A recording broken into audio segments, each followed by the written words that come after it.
పాత నగకు సమానమైన బరువుకు నగలు తీసుకోండి. నయా పైసా ఇవ్వాల్సిన పనిలేదు. లలిత అడ్వాన్స్ ప్లాన్.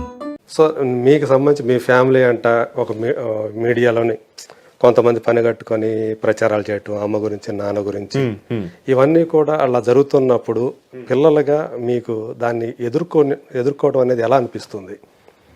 వార్తలు చదువుతున్నప్పుడు సో అమ్మా నాన్న విడిపోతున్నారంట, విడాకులు తీసుకుంటున్నారంట, ఈ వార్తలన్నీ ఒక సైడ్ వస్తూ ఉంటే అటు అమ్మ గాని ఇటు నాన్న గాని వాడికి సంజాషి కాదు, మేమంతా కలిసే ఉండాము అంటే నాకంటే తెలుసు, నాకు ఎగ్జాక్ట్లీ తన స్నేహితుడిని కాబట్టి నాకేం జరుగుతుంది ఏంటి, నాన్నప్పుడు ఎందుకు తాతయ్యకి ఆరోగ్యం సరిగా లేకపోతే అక్కడ ఉండాల్సి రావటం ఇవన్నీ నాకు తెలుసు కాబట్టి ఓకే నేను ఆ ఇద్దరు విడివిడిగా ఉంటున్నారు, ఇలాంటి వార్తలన్నీ చూసేటప్పుడు మీకేమనిపించేది? అంటే నాకు నవ్వొచ్చేది సార్, ఎందుకంటే ఇలా ఫోన్లో చూస్తాను, నేను వీళ్ళని అడుగుతాను ఏంటి మీరేమైనా ఇలా అవుతుందంటే ఏం లేదు నీకేంటి అంటే వాళ్ళకి తెలియదు, నాకు తెలియదు, వీళ్ళు ఎలా రాస్తున్నారు నాకు అస్సలు తెలియదు.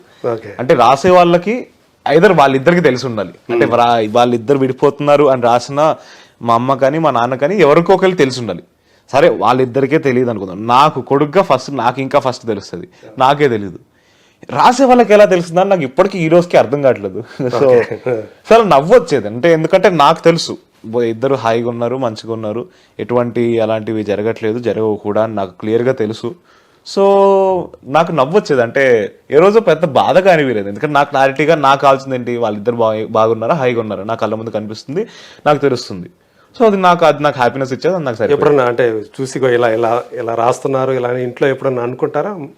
అంటే నేను ర్యాండమ్ గా నేను ఒకసారి ఏదో ఫోన్ వాడుతున్నప్పుడు సోషల్ మీడియాలో ఇక్కడ చూశాను, అది చూసిన తర్వాత అడిగాను నేను ఒకరోజు, ఎవరిని అడిగావు? అమ్మ నాన్న ఇద్దరిని అడిగారు.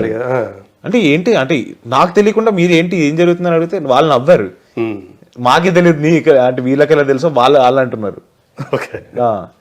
సో అది చాలా ఫన్నీగా అనిపించింది నాకు. అదే నవ్వుకోండి అది అంటే కాన్స్టెంట్ గా ఒక పీరియడ్ అంతా కూడా అట్లాగే. అంటే ఫస్ట్ టైం చూసినప్పుడు షాక్ అనిపించింది, ఎందుకంటే అప్పటికి వాళ్ళని అడగలేదు కాబట్టి. ఫస్ట్ టైం ఇలా చూసినప్పుడు ఏంటి నిజంగానేనా నాకు అనిపించింది, తర్వాత వాళ్ళని అడిగిన తర్వాత నవ్వు వచ్చింది, ఇంకా తర్వాత అలవాటు అయిపోయింది. ఓకే, సో ఇప్పుడైతే అది ఒక పాస్ట్ ఇవన్నీ. సో అంటే మన ఒక సెలబ్రిటీల పబ్లిక్ ఫిగర్స్ లైఫ్ అన్నింటిలో కూడా ఇలాంటి ఫేస్ చేయాల్సి వస్తూ ఉంటాయి. సో ఇందాక మీరు ఒకటి అన్నారు కదా, నాకు సరిగ్గా చదువు మీద పెద్దగా ఎందుకు అంటే సార్ మా అమ్మ ఒక మాట చెప్పింది నాకు చిన్నప్పుడు, స్కూల్కి వెళ్తున్నప్పుడు, అరే మార్క్స్ ఇంపార్టెంట్ కాదురా, నువ్వు నేర్చుకునే నాలెడ్జ్ ఇంపార్టెంట్ అని చెప్పింది. ఫిక్స్ అయిపోయాను, అది మార్క్స్ ఇంపార్టెంట్ కాదు అని ఫిక్స్ అయిపోయాను. అండ్ అలాగే నాకు చిన్నప్పటి నుంచి కూడా యాక్టింగ్ పైన ఇంట్రెస్ట్ ఉండింది, నాకు ఎప్పటి నుంచో ఫిక్స్ అయింది అటు నేను చేస్తే యాక్టింగే చేస్తాను, ఇంకేం చేయను అని ఫిక్స్ అయిపోయాను. కాబట్టి పర్లేదు ఏదో ఒకటి చదువుదాం, పాస్ అయిపోయేంత వరకు చదువుకుంటే సరిపోతుంది. అంటే నేను ఎలాంటి అంటే బాగా చదువుకున్నా కూడా ఎగ్జామ్స్ రాయబుద్ది కాదు, ఫిక్స్ అయిపోయింది నేను మార్క్స్ వేను కాదు. సో అలాగా మంచి స్టూడెంట్ వరకు చూసుకుంటే మంచి స్టూడెంట్ అయినా లేకపోతే డుమ్మాలు కొట్టడం ఉండేది? డుమ్మాలు కొన్నిసార్లు అయ్యాయి సార్, సో అది కూడా జరిగింది. మంచి స్టూడెంట్ అయితే అనలేను, మంచి స్టూడెంట్. ఎక్కడ చదువుకున్నాడు? ఎందుకు రోషన్ ఎక్కడ చదువుకున్నాడు? నేను ఈ ఫస్ట్ డిపిఎస్ లో జాయిన్ అయ్యాను సార్, తర్వాత శ్లోక అనే స్కూల్లో జాయిన్ అయ్యాను, తర్వాత ఓక్రిడ్జ్ అనే స్కూల్లో జాయిన్ అయ్యాను 11th 12th. దాని తర్వాత కళింగ యూనివర్సిటీ అని డిస్టెన్స్ ఎడ్యుకేషన్ చేశాను, కరెస్పాండెన్స్. అది అప్పుడు కోవిడ్ టైమ్స్ కూడా ఉన్నాయి, సో డిస్టెన్స్ ఎడ్యుకేషన్ ఆన్లైన్ దాంట్లో జరిగింది. అలాగా కంప్లీట్ డిగ్రీ వరకు ఎలాగోలా కొట్టుకుంటూ వచ్చి కంప్లీట్ చేస్తాను. సో మొత్తానికి డిగ్రీ హోల్డర్ అయితే. సో ఇప్పుడైతే ఫుల్ ఫోకస్ యాక్టింగ్ అంతే సార్.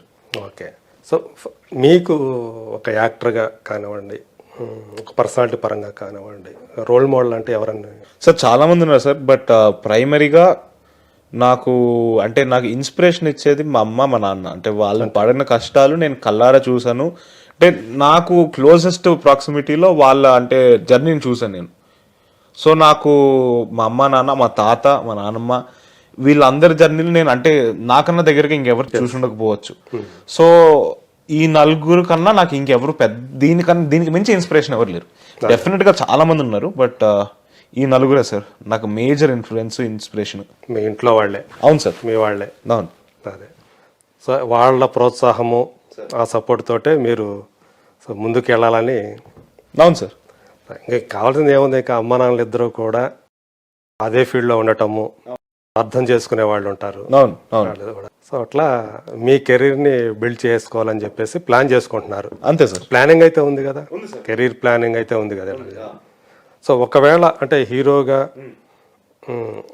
అంటే ఎవరికైనా ఏమో హీరో కావటం, తర్వాత స్టార్ హీరో కావటం అనేది, సో ఈ ప్రాసెస్లో మీ నుంచి కూడా ఏమైనా ఒక ప్రొడక్షన్ హౌస్ ఏమైనా వచ్చే అవకాశం ఉందా? అట్లాంటిది ఏదైనా ఎప్పుడన్నా? నాకు డెఫినెట్గా ఇంట్రెస్ట్ ఉంది సార్. అంటే లైక్ అంత డబ్బులు సంపాదించిన తర్వాత ఆలోచన పెట్టుకుంటా. బట్ ఇప్పటివరకు అయితే అంత డబ్బులు నేను సంపాదించలేదు. బట్ నాకు ఇంట్రెస్ట్ ఉంది సార్. ఎందుకంటే నాకు ఒక ఆపర్చునిటీని క్రియేట్ చేయాలని ఉంది, జనాలకు కానీ వేరే బయట నుంచి వచ్చే వాళ్ళకి కానీ. చాలా మందికి అంటే ఇప్పుడు నాకు ఒక మనిషి ఒక మాట చెప్పాడు, privilege is the umbrella that okay you keep others you don't have the privilege for అని. సో ఆ అంబ్రెల్లాని అలా పట్టుకొని తీసుకెళ్ళాలని ఉంది. సో ఆ డబ్బులు సంపాదించిన తర్వాత డెఫినెట్గా నాకు కూడా ఒక ప్రొడక్షన్ హౌస్ పెట్టాలన్న కోరిక ఉంది. ఓకే. సో అది ఎప్పుడవుతుందో తెలియదు కానీ ఆ ఐడియా అయితే ఉంది సార్. ఈ సినిమా సంబంధించి మీరు అందుకున్నటువంటి ఫస్ట్ చెక్ చెప్పచ్చా మాకు? చెక్ వచ్చింది అసలు అది చెక్ లేకపోతే ఇంకా ఆ కోరికలు ఇంకా అందుకోలేదు సార్. నాకు ఫస్ట్ సినిమా అయితే వచ్చింది. సో ఆ మాటలు మాట్లాడకూడదు అనుకుంటా, చంపేస్తాను సార్. ఇది వదిలేసే నిర్మలా కాన్వెంట్ అప్పుడు ఏమైనా ఇచ్చారా? ఇచ్చారు సార్, 10,000 ఇచ్చారు. 10,000 నాకు క్రికెట్ బ్యాట్ కొనుక్కోమని ఇచ్చారు. ఇంకా ఆ వయసుకి నాకు దానికన్నా ఎక్కువ సంతోషం ఏం లేదు. ఓకే. సో దానికన్నా అంటే అప్పుడు హ్యాపీగా అనిపించింది. అంతే కదా, ఫస్ట్ చెక్ తీసుకున్నాం యాక్టర్ గా. ఓకే అనిపించింది. అదే.